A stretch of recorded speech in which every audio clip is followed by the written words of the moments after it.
G'day folks, it's Jimmy from the Hard Rock Show here. Today I am outside Ridges in St Kilda, Fitzroy Street, St Kilda, and more specifically the Second Act Bar. And today I'm interviewing two very fantastic people from the band Tequila Mockingbyrd. Let's go. Hello everybody, it's Jimmy here again.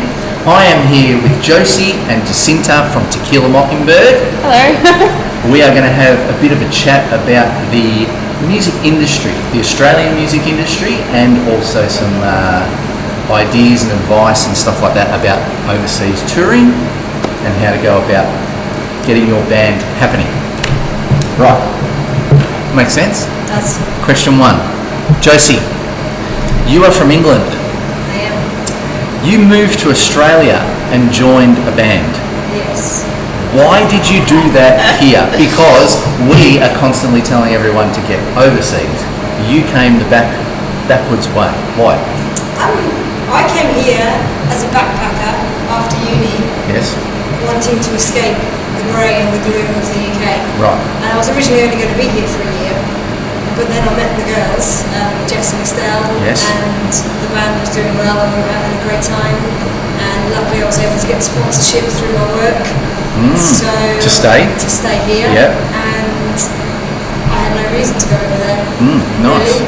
Okay. Things were going well. I mean, the plan was always to take the band over there. Yeah. We did eventually. Yeah. And Well, that makes sense. Because we're always telling everyone to nick off. yeah. So it's just weird. Like, it's like, how does You've got that? to have the right people. Yeah. Like, I don't know. I felt like we were onto something really special with what we had. Definitely. So I was wanting to give that the best shot possible. Okay. Jacinta, Yes. when you joined the band, from if my memory serves me right, you basically joined and took off overseas with the band straight away. Yeah. Yeah? You've been in the band 5 minutes and all of a sudden you're overseas. Yeah, pretty much. Okay, yeah. So what was that like for you, and how did you mentally prepare for that? So pretty much, I had gone from, because I'd played quite a substantial amount of shows around Melbourne, Yeah. and I'd only done a couple shows with a few bands, and then eventually Tequila in other states. Yes. And then pretty much I'd joined them as a fill-in, and then kept filling in, and eventually I'm like, well, what's the story here? Yeah. And then one day after a gig, Josie sits me down and says, so I've got some news for you. We're going to go overseas. And then first thing that went through my mind was, all right, my poor mum. Did you have And a passport at that time? no passport. I'd never left the country at that point. And I'm like, right. And I think I was like 20. I was like, right, I've never left the country, never lived out of home. Yeah. Only been like out of state a few times. So Yeah. I'm like, this is going to be interesting. Yeah. And then I'd never played that many back-to-back shows at any point. So pretty much, I think what made it all okay is I've wanted that for so long. Right. So it's like a dream come true. yeah, Just essentially, all because of a for me, as soon as I started playing bass, I was like, right, I want to get into a band. Eventually got into several bands, and I thought I want to be able to go overseas and tour extensively, and then that pretty much just got handed to me. I was like, awesome, Yeah. better take that. I think because I had a lot of mental preparation over the time Yeah. of wanting to do that. That's why I was Yes. like, okay, cool, I can Yeah. do this. But I think one thing also on the other side is because there wasn't that much time, a part of it was I didn't really have much time processing it, because she told me, and then I think it was about 3 weeks later, You're off. I was off. I think she told me May, and then June I was gone. And it was about 2-3 months, I think, at that point. How did Yeah. your parents react? Well, my parents, it was the initial parent perspective of being like, oh no. Yeah. But I think that was sort of, well, we can't exactly deprive her of this.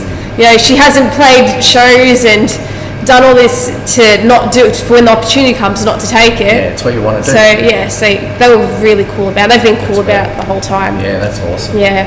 So they didn't tell you to go and get a job and, Nah. you can't go overseas, you're wasting your life. Nah, look, actually, in fairness, the only thing they did say to me was, do this and take time off uni and all that, that's fine, as long as you finished uni at some point. Yeah. And I was like, yeah, I'll do that, don't worry. Yeah. And I'll finish in June, that's when I moved. Awesome. But No, my parents were fine with it. Very interesting. Okay. I think one thing to make sure though is, especially with last year when we were there for a longer period of time, is make sure you do have some kind of savings in your account and that you've worked. Yeah. Because the thing is, this opportunity can come, like I said, just thrown at you, and then if you don't have money to sustain yourself while you're over there, you can find yourself in trouble very quickly. Yeah, makes perfect sense. It's very hot in here. Oh, I'm sweating. Very tropical. Yeah, it's very tropical. Now, Tequila Mockingbyrd have been on some pretty good tours overseas the last couple of years. What's been the favourite tour so far? What stories can you tell me? They're okay for TV. I was like, I'm going through a montage. I've enjoyed every single tour we've done. Yeah, I can't pick, sorry, I'm just going to fan myself here. I can't pick one. I'm the person that's always sweating, and I'm sweating even more. I can't pick out an exact one, but like this was my favourite. I think last year I really enjoyed I don't know, because there was a lot of shows. And because Ibiza was fun. I think also last year I was more familiar with it. Yeah. So it's kind of cool now because there's people who come to a few shows, and it's like hanging out with friends and stuff. Yeah, you're getting to know people. Yeah. I think also the more you do it, the more second nature things come as well with setting things up and doing things. Yeah. Actually, we had fun last year in the pie shop for a day. Oh yeah. Oh yeah, I saw that. You did a video of There it. these two people, Gary and Helen Cox, hello, if you're watching. They run a pie shop and they're massive rock and roll fans. Yeah. And they invited us in to their pie shop for the day because we had a day off in the tour. And we were like, sure, we'll come into your pie shop for the day. And we made a Parma slice, Nice. Aussie slice, rock and roll road, and Lemmy inspired Lamingtons with JD.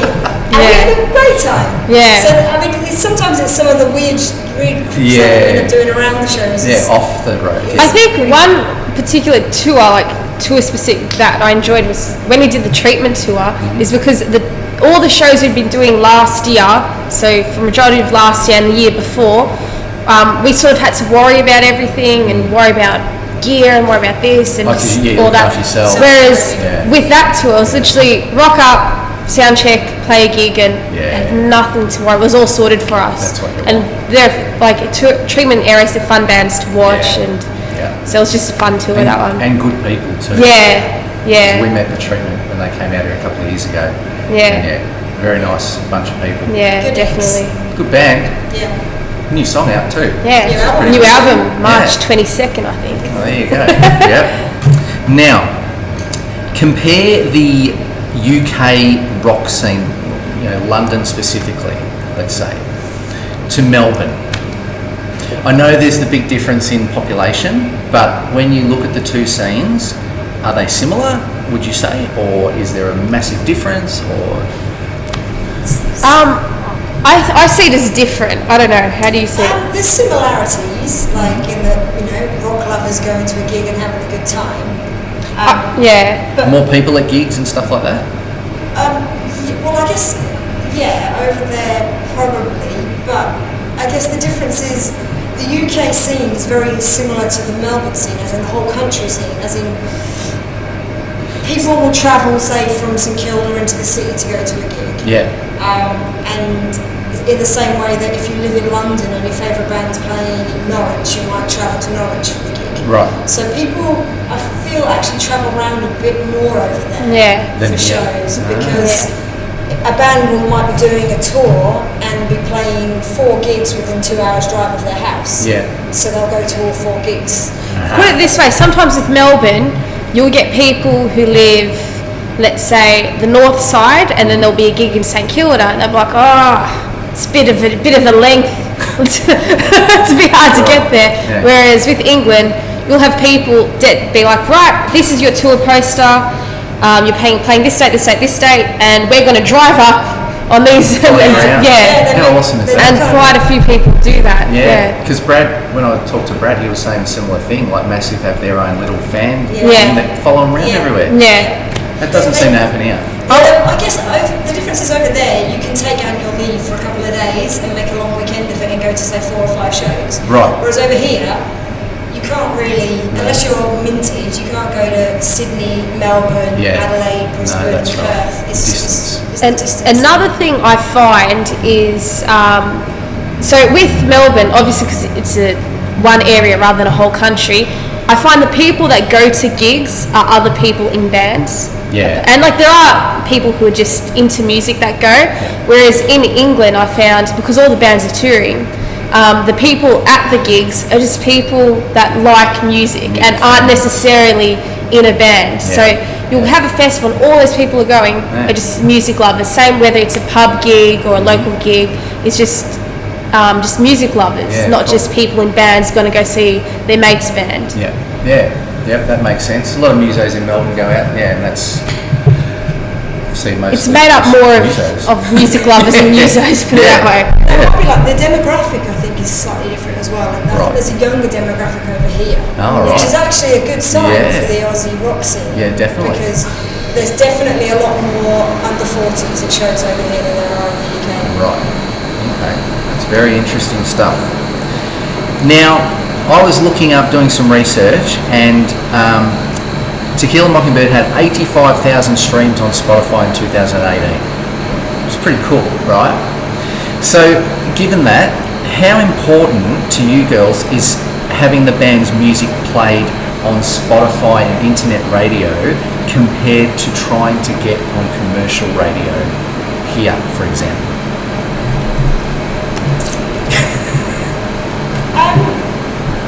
I think, there you go, that's a good one. I think more and more listener habits are shifting away from radio and towards streaming. Yes. And more and more, I mean, I'm kind of working in the industry now, helping out a few bands, and more and more, something that comes up is Spotify playlisting. Yeah. Bands are much more focused now on getting on Spotify playlists than paying a radio provider attention. Yeah. Which I think is because that's where people consume their music on Spotify more so than listen to radio nowadays. So that's how you get into people's ears. And I think also because with Spotify, it'll link you up to people who listen to similar things or similar genres to what you are. So I guess it'd be good getting on commercial radio because then you're exposed obviously to a much wider audience. But the thing is with specifically rock music, I feel like those people will actively seek out online radio programs that specialise in rock, and because I found especially in England a lot of people that would come up to us to be like, oh, I heard you guys on Planet Rock, or I found you guys through this thing, and while it isn't necessarily a commercial everyday radio, people are still finding bands through that.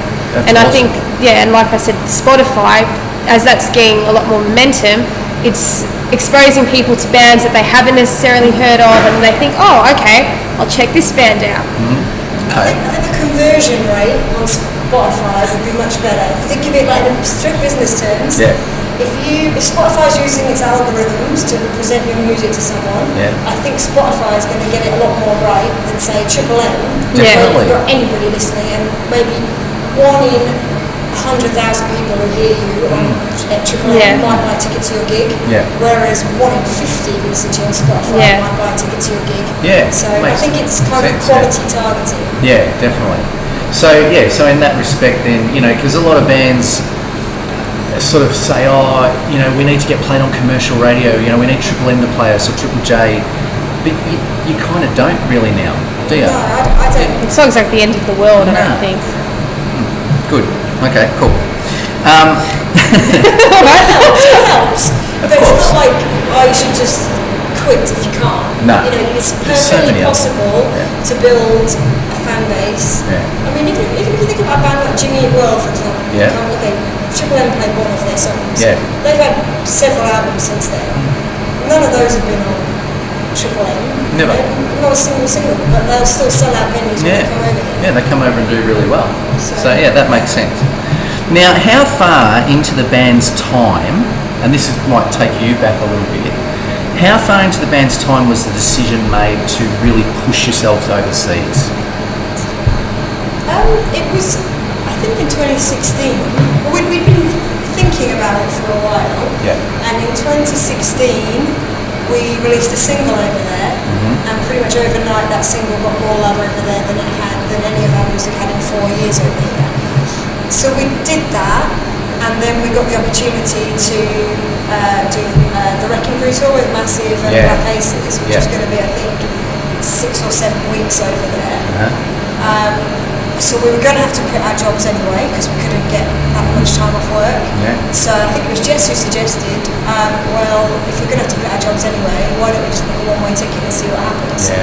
And that's when we were all like, okay, cool. Just do it. We'll give it a go. Like, worst case, we can buy a ticket home, but give it our absolute best shot. And then it kind of worked, and then a few changes and things happened, and then all of a sudden Jacinta's got 2 weeks' notice to go and keep going. Okay. What are your thoughts on the Australian music industry right now? Do you feel supported? I think. Don't hold back. Business is business. Okay, money is money. That's right. And if you are an asset to someone, they will care about you. If you're not an asset to someone, they won't care about you. Right. So I think in the Australian scene, if you have a fan base and if you can sell tickets, people will support you. There's plenty of music going around. Yes. I think the biggest thing I would love to see change in Australia would be that all of these dinosaur bands doing these tours throw a bone to the newbies coming up. I mean, that's the great thing about the UK, and that's the major difference, I'd say, between the scene over there and the scene over here, is that the Red Hot Summer equivalent tour, for example, in the UK, would be 50-50 established bands and new bands. And it works for everyone.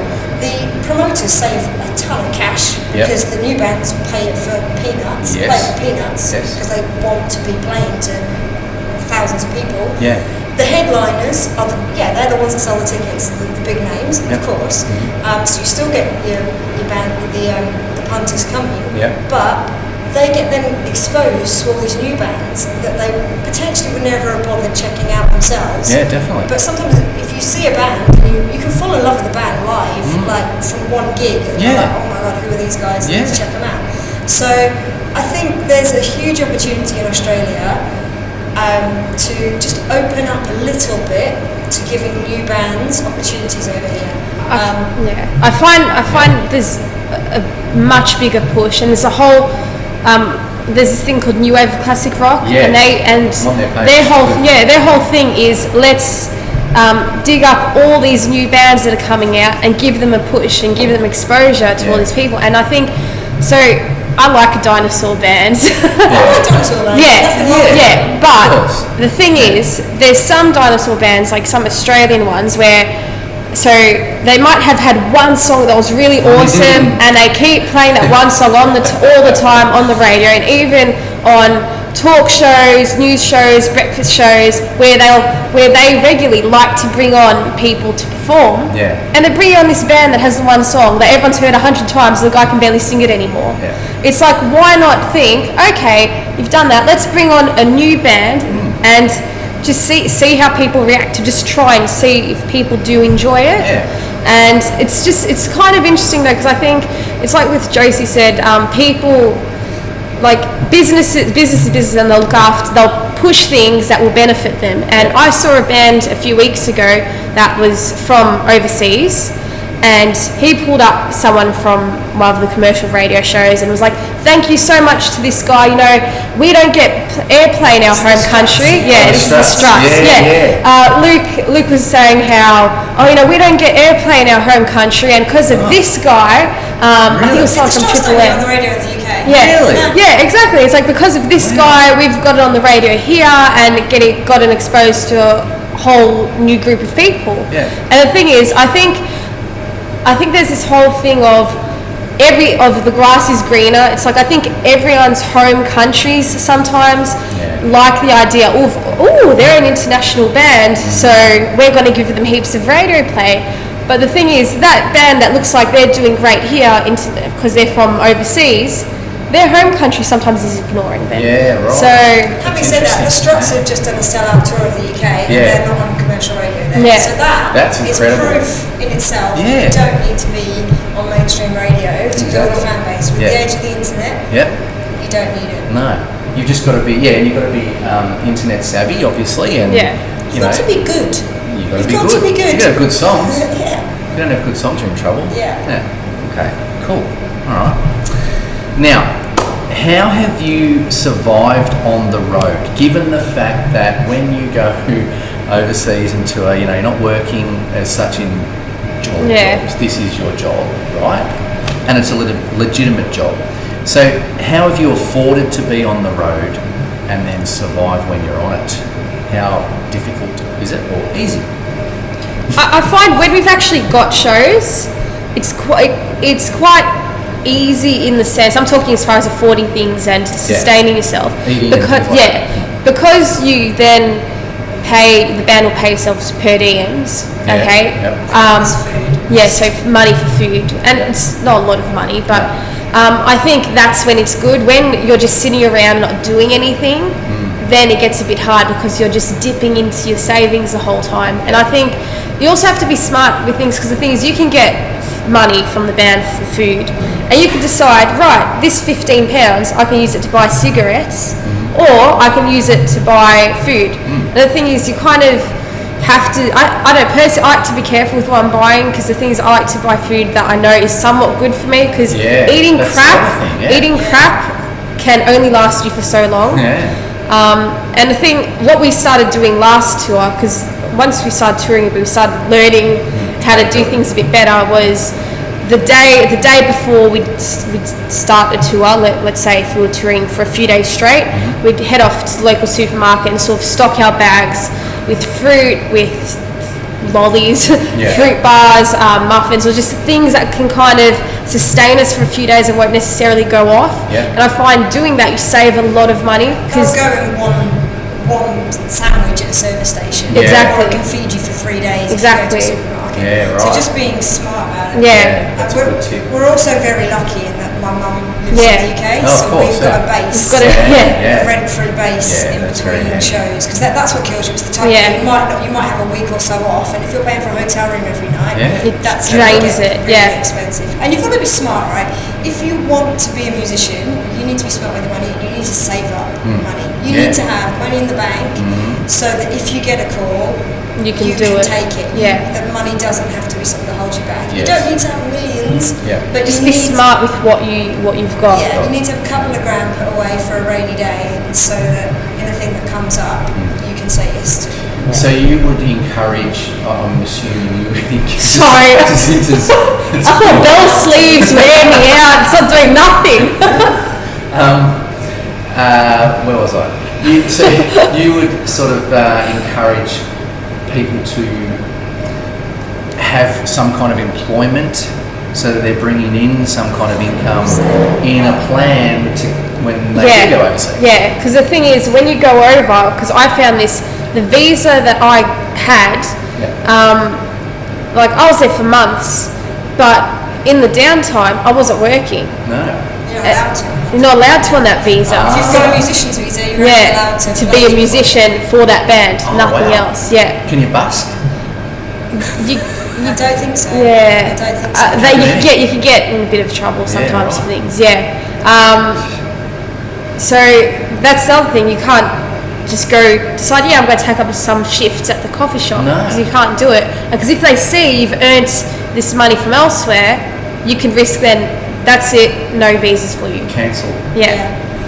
Home you go. So it's important to save up. If you can work, do work. Because hopefully, if your band takes off, there's going to get to a point where you can't work. Yeah, exactly. You can't hold down a job because you're taking time off.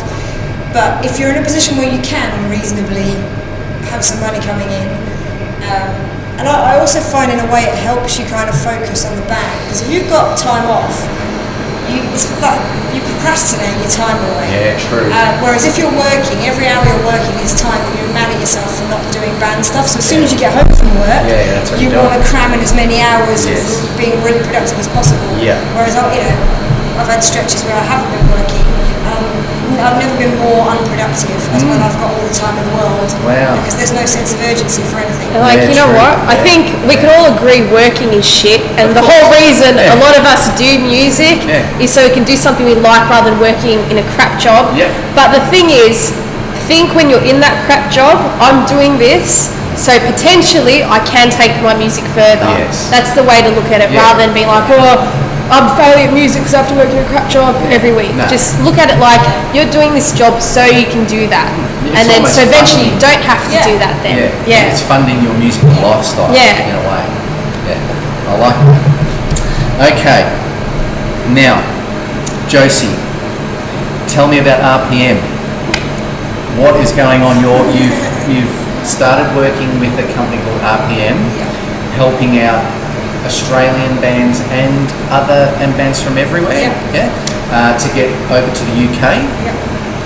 Tell us about how that works and what bands could do to get involved. So it's basically my dream job in a way, other than actually playing in a band, is doing all the stuff that goes around the edges of being in a band that you need to be on top of if you really want to take things to the next level, I guess. Right. So it's RPM, Rock People Management. It's basically a band management and consultancy company based in the UK. There's 12 bands on the roster at the moment for full-time management. So there's a band called Massive Wagon, so I don't know if you've heard of them over here.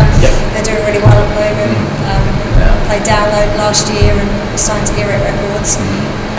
So them, Tequila Mockingbyrd are on the roster, and then 10 other bands. Nice. Are they looking for more bands? Not necessarily for permanent full-time management, because you don't want to spread yourself too thinly. There's only so many hours in the day. However, what we also have is consultancy packages. Yes. So if a band wants is going to the UK for the first time, like we did in 2016. I guess everything that we learnt the hard way, all the places that we bought merch from that ripped us off or did a bad job, places that we know, where we got our CDs replicated, venues that are good to play at, venues that aren't good to play at. Awesome. We've kind of got this, this knowledge, of a band that's going to the UK for the first time. If you want merch, here we'll do you the best deal you can possibly get. You need gear? These people are trustworthy, reliable, and they'll look after you. Need a van? These people, because we've tried and tested a million companies over there. We've found the ones that are good eggs and that really look after us. Even photographers for shows, videographers, and like I said, venues or festivals, that might be interested in taking on a one-off Australian band. Because if you find a list of festivals you want to play in the UK, and you go on their website and find the info at address, you can apply for 1,000 festivals, and maybe one of them might even open your email, because they get bombarded with this stuff. I'm sure they do. So, but there are some festivals that are actively looking for fresh talent and stuff. Not just the same old bands recycled and played the same year every year. They're looking for good bands, so we can kind of put people in touch with the festivals that realistically they're likely to land and that would be a good fit for their music and their crowd. Awesome. Just kind of like helping people out, get their feet on the ground and get things going. It's a bloody great idea, and that's this video is aimed at young bands, up and coming bands, and everyone sort of wants to get overseas and tour, and so a company like RPM can help you do that. So how do they contact? I wonder if you get inundated or not. But how do they? So if you go to the Facebook page, Rock People Management. Rock People Management. I'll put a little thing up. You can get in contact with us there, send us a message, or you can send me an email, which is josie@rockpeoplemanagement.com. It's not my fault if you get inundated. We want to help. We want to help. I mean, there's some amazing bands over here that people over there would absolutely dig. But I guess there's a wrong way and a right way to do things, and we definitely did things the wrong way a lot of the time. I guess everyone when they go over the first time. So if we can help people to do things in a way that means they're going to make the absolute most out of their time over there, even in things like PR, putting you in touch with some people who are going to actually go to your gigs or put some articles up about you and get your name to people, because there's a lot of bands that go over there, do a tour, and play to not many people because no one's heard of them, but everyone they play to is like, oh my god, you've got to come back now that I've seen you, I know loads of people I'd bring next time, or you've got to get in touch with this person or this person. So it's kind of in a way saving you that networking time by kind of putting you in touch with as many networky people who can help you. That would be, you need to be a good band, you need to be ready to do it. Because, that's it. What everyone keeps saying, you've got to be good first. Yeah.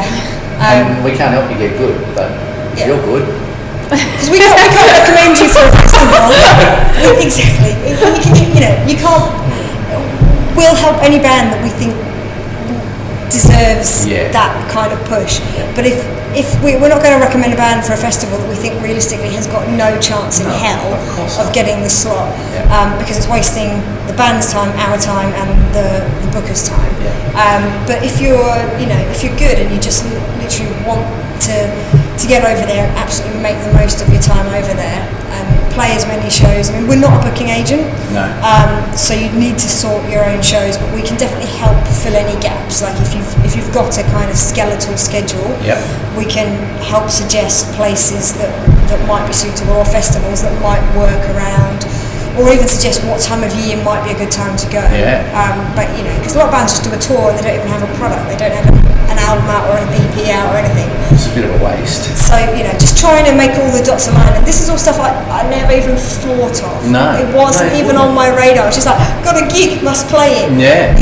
Not you never thought about, oh wait a minute, if we try and get an EP out in time for that and actually release a single a couple of weeks before with a kick-ass video, then we'll get people talking, and then maybe some people might actually come to the gigs. You never know.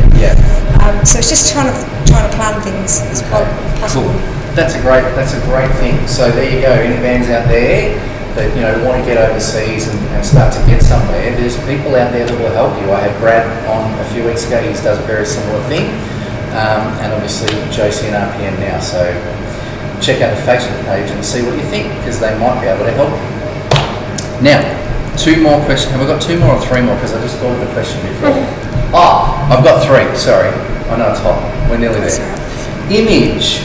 Now, when you put out the Tell Me video, right, and you had the photos and everything go up for that, I noticed that all of a sudden there was this image, the black with the red stripe stuff, and you looked great, looked like a band, and and it looked so professional, which a lot of bands don't do. So how important is the image side of it for you, and trying to take the band to that next level, that professional?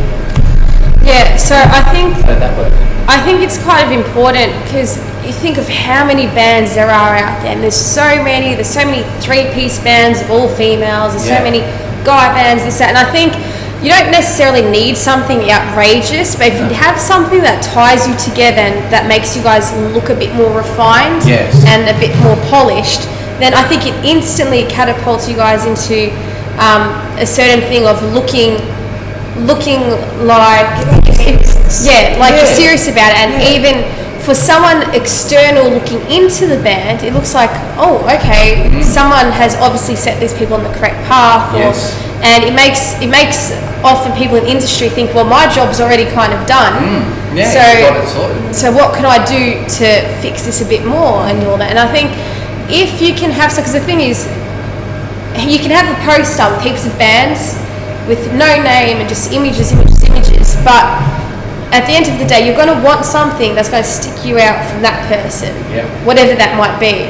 So that's why I think it's kind of relevant in some way. It doesn't have to be something like stripes or like Kiss makeup or something, but just something that just something that ties you together, where you look at that, whether it's all of you in leather jackets or something, where you think, right, that band is them. Kind of like how Black Aces have the denim thing going on.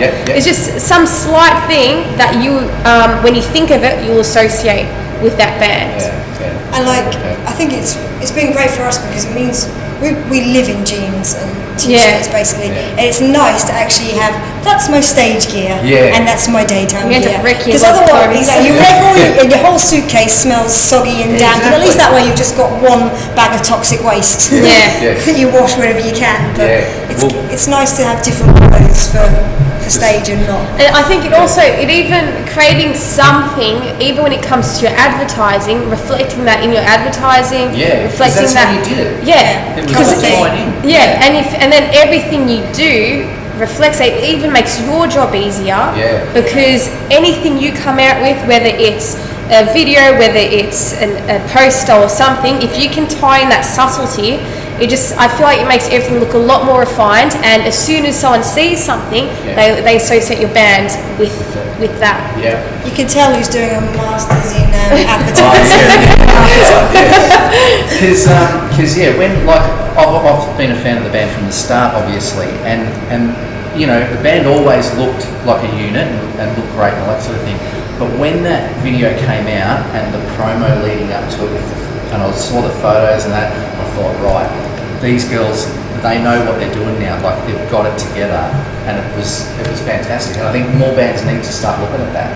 I think even if it's not exactly a unison thing, like if you look at Guns N' Roses, they weren't unison, but each person had their thing and they owned it. Yep. And I think if you can own what you're planning on portraying and make it believable and make it like that's you, and then, like I said, carrying it out, because even Guns N' Roses carried how they looked into their advertising. Yeah, that's right. It just ties everything up. You've got to find something that is you. Don't try. If you're not a hat person, don't wear a hat. You see that, because you do see that as well. Like bands that clearly tried to have an image, and it's like that's not for you. That image. Like, so you've got to work out what you feel comfortable in, and own it, and rock it. Because otherwise you just look stupid. It's like Iggy Pop, he had no shirt on, but that's his thing.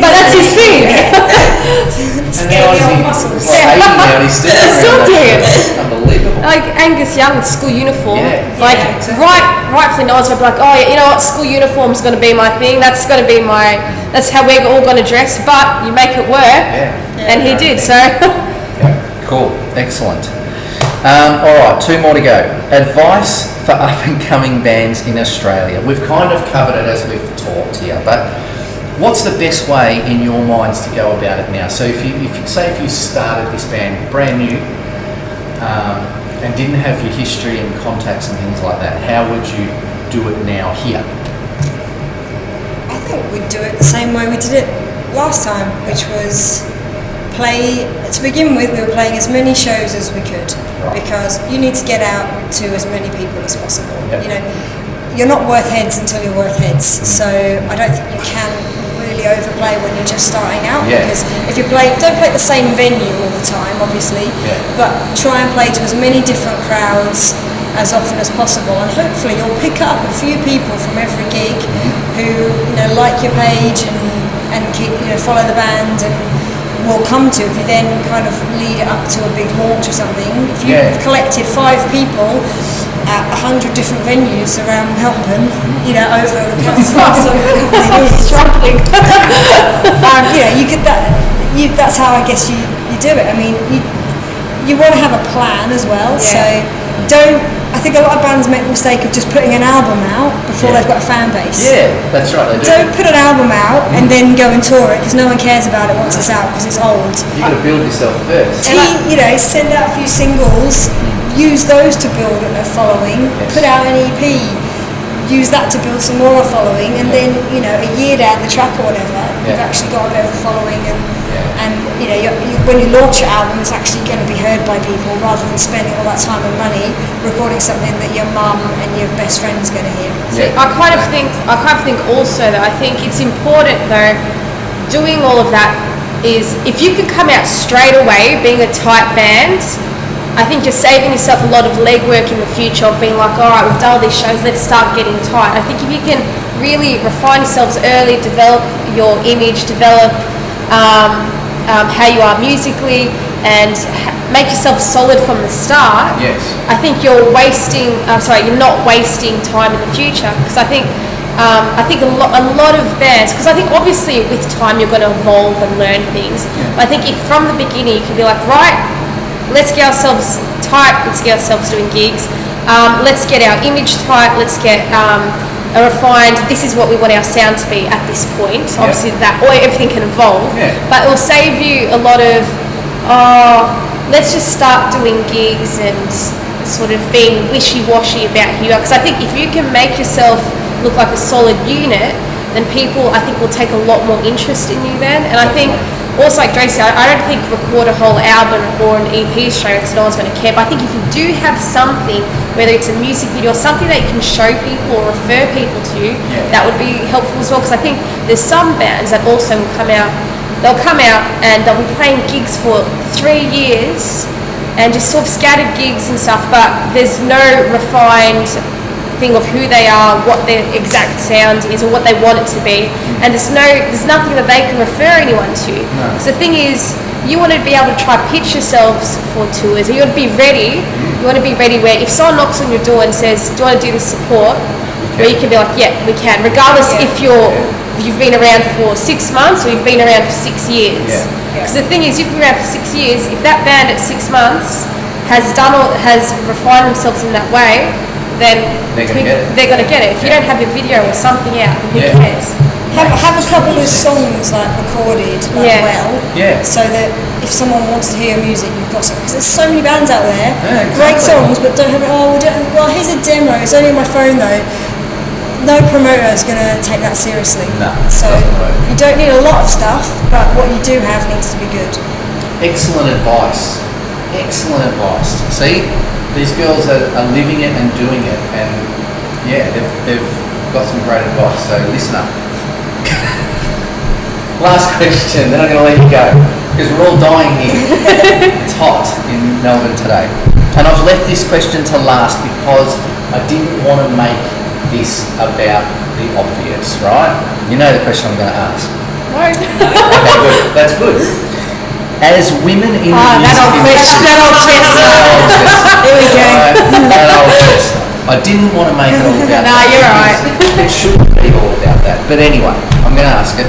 As women in the music industry, do you feel respected when you're playing, touring, meeting people, and what is the experience like? Because we know it's been a male-dominated thing, but having said that, some of the female bands coming through are incredible, and I think there's a building of it. Does that make sense? Yeah. What's it like?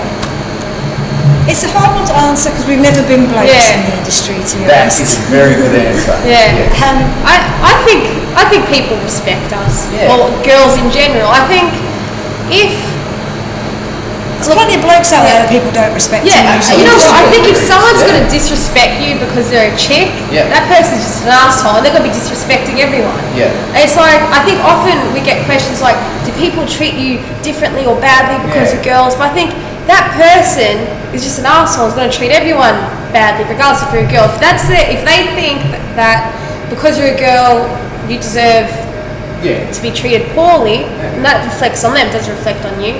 And I think it's got its ups and downs in the sense, I think we can also get a lot of attention being girls because there's so many guy bands. Sometimes you stand apart. Yeah, it's easier to stand out for the crowd because there's so many four-piece bloke bands out there. I think with every band, I think there's a level of, you might feel initially that you have to prove yourself a little bit more, because I think sometimes there's a bit of a skepticism when it comes to females in bands. I think once you've proven, look, no, we can play, we are serious about this, and then you've got nothing to worry about. But the thing is, that happens with guy bands as well. Even guys, regardless of your gender, whatever you are, at some point you're going to have to feel you have to prove yourself a little bit more than someone else, whether it's an audition, whether it's to get a support slot, whether it's whatever you're doing, and regardless of who you are, there will be a level of I have to prove myself a bit more than the next person in this situation. Cool, I like that. And I reckon, would you two agree that there seems to be a real, it seems like a build-up of more females in rock music over the last sort of 3 or 4 or 5 years. I've kind of noticed it, and I think it's awesome, but you probably don't really. I think there's still a long way to go. We don't cross paths with many other females. There's still a lot less. There's still a lot less. Like I'd say the ratio of female to male musicians that we play with is 100 to 1. Yeah. Like how many? No. Like we played with We the tend to know Amaranths. all of them, yeah. Yeah, you would. That's the only chicks really.